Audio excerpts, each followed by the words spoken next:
সম্প্রতি যুক্তরাষ্ট্রের দক্ষিণ ও মধ্য এশিয়া বিষয়ক বিশেষ দূত সার্জিও গরের বাংলাদেশ সফর ও সমসাময়িক গুরুত্বপূর্ণ বিভিন্ন বিষয় নিয়ে পররাষ্ট্র মন্ত্রণালয়ে গণমাধ্যমের সঙ্গে কথা বলেন প্রধানমন্ত্রীর পররাষ্ট্র বিষয়ক উপদেষ্টা হুমায়ুন কবির। হুমায়ুন কবির বলেন, সৌদি জোটে অংশ নেয়ার পেছনে কেবল ধর্মীয় প্রেক্ষাপটই নয়, বরং এর গুরুত্বপূর্ণ কৌশলগত কারণও রয়েছে।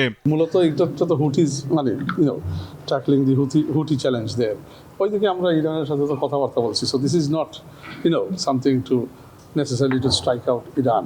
আন্তর্জাতিক কূটনীতিতে বাংলাদেশের অবস্থান প্রসঙ্গে তিনি বলেন, প্রধানমন্ত্রীর সাম্প্রতিক চীন সফরের পরপরই যুক্তরাষ্ট্রের প্রতিনিধি দলের সাথে তার বৈঠক ভারসাম্যপূর্ণ পররাষ্ট্রনীতির অংশ। যেমন চাইনিজ ইনভেস্টমেন্ট বাংলাদেশে আছে, আমেরিকান ইনভেস্টমেন্ট, ওয়েস্টার্ন ইনভেস্টমেন্টও আছে।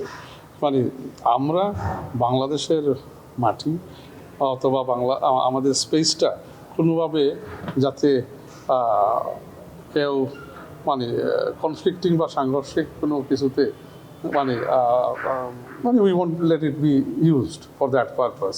ডোনাল্ড ট্রাম্পের বিশেষ দূত সার্জিও গরের বাংলাদেশ সফরকালে সাবেক প্রধানমন্ত্রী শেখ হাসিনার বিষয়ে কোনো আলোচনা হয়নি বলেও স্পষ্ট জানিয়ে দেন এই উপদেষ্টা।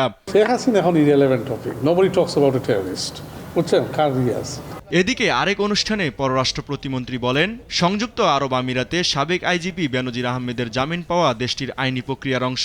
তাকে দেশে ফিরিয়ে এনে বিচারের মুখোমুখি করতে দেশটির সরকারের সঙ্গে যোগাযোগ অব্যাহত রয়েছে। সংযুক্ত আরব আমিরাতের আইন অনুযায়ী তারা ব্যবস্থা নিচ্ছে, সেটা অবশ্যই আমাদের সরকার তাদের সাথে কথা বলবে, আমাদের হোম মিনিস্ট্রি তাদের সাথে কথা বলে পরবর্তী কি পদক্ষেপ আমরা নিতে পারি সেটা আমরা সিদ্ধান্ত নেব। ইউসুফ ভুঁইয়া, দেশ টিভি, ঢাকা।